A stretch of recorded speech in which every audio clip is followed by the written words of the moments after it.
saveur divine.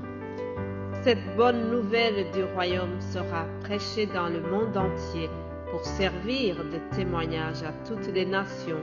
Alors viendra la fin. Ce pain céleste vous est présenté par Immaculée Niraneza.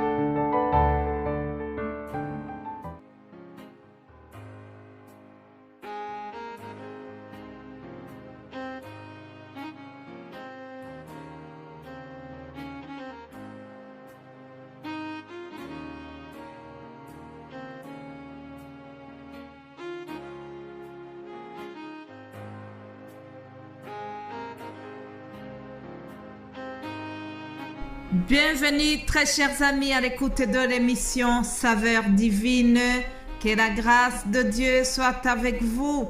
Je remercie le Seigneur qui nous fait arriver à la fin de cette semaine. Je remercie le Saint-Esprit qui m'a donné de quoi vous partager depuis lundi jusqu'aujourd'hui.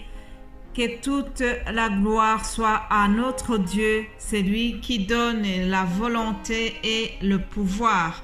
J'espère que vous allez bien là où vous vous trouvez. J'espère que vous êtes édifiés par la parole de Dieu que je vous ai partagée. Alors aujourd'hui, nous allons clôturer notre thème. Je vous propose de lire quelques versets du psaume pour ouvrir notre méditation d'aujourd'hui. Je vous propose le psaume 119, 3 premiers versets. Heureux ceux qui sont intègres dans leur voie, qui marchent selon la loi de l'Éternel. Heureux ceux qui gardent ses préceptes, qui cherchent de tout leur cœur, qui ne commettent point d'iniquité et qui marchent dans ses voies. Alléluia. Mes bien-aimés de Dieu, ce psaume nous rappelle que nous devons marcher selon la loi de l'Éternel. Nous devons garder la loi de Dieu dans notre cœur. C'est ça qui va nous permettre de ne pas pécher contre notre Père Céleste. Je te souhaite vraiment de marcher dans la voie de notre Seigneur. Alléluia. Alors, continuons cette méditation. Nous sommes sur ce thème qui dit que au temps fixé de Dieu, il accomplit ce qu'il a prévu pour notre vie. Alléluia. Ah, vous savez, comme dit Daniel dans le chapitre 2, le Dieu que nous avons suivi, il est le maître des temps et des circonstances. C'est lui qui décide. C'est lui qui va t'exaucer. Et tu ne vas jamais le pousser à faire vite. Ce n'est pas à nous de lui donner une suggestion pour la date de l'exaucement. Non. Dieu agit en son temps. Il ne nous oublie pas, mais il fait travailler le temps et les circonstances à notre faveur.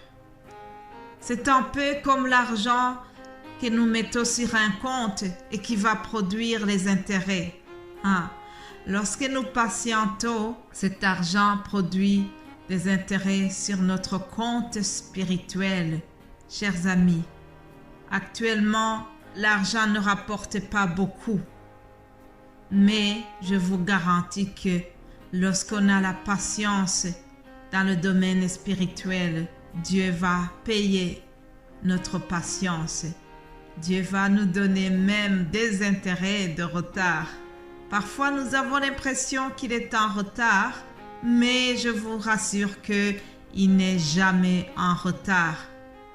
Alors, quels que soient les temps ou les circonstances que tu traverses, comme le prophète Daniel l'a dit, fais confiance en celui qui est capable de changer la situation dans laquelle tu te trouves. Je te garantis, en m'inspirant du Saint-Esprit, je sais que Dieu est à l'œuvre et ce à quoi tu t'attends va certainement arriver. Garde la foi.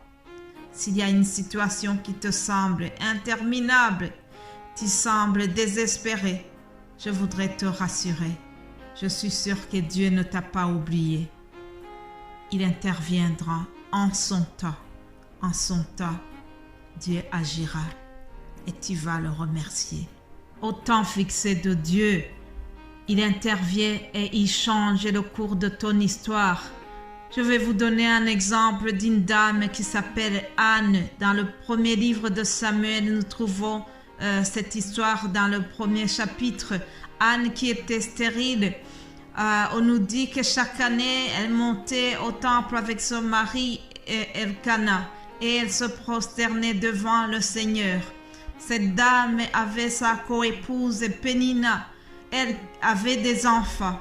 Et cette dame, elle se moquait souvent de Anne. On peut s'imaginer la frustration et l'angoisse et la tristesse qui rongeaient le cœur de Anne. Cependant, un jour, elle s'est tournée vers celui qui tient les temps et les circonstances dans sa main et qui peut les changer, celui qui peut changer ton histoire. Anne a vidé son âme vers le Seigneur. Elle était dans le temple, elle a prié. Et en sortant du temple, la Bible nous dit qu'elle n'était plus la même. Elle était pourtant encore stérile, mais son cœur avait été rempli par la présence, par la voix et le bonheur de la communion avec son Dieu. Alléluia. Elle avait la certitude que son Père céleste l'avait vue. Et à la suite, Anne est tombée enceinte. Elle a eu son fils Samuel. Alléluia. Dieu a changé son histoire. Dieu l'a consolée. Dieu a répondu à sa prière. Parce que Anne a été persévérante.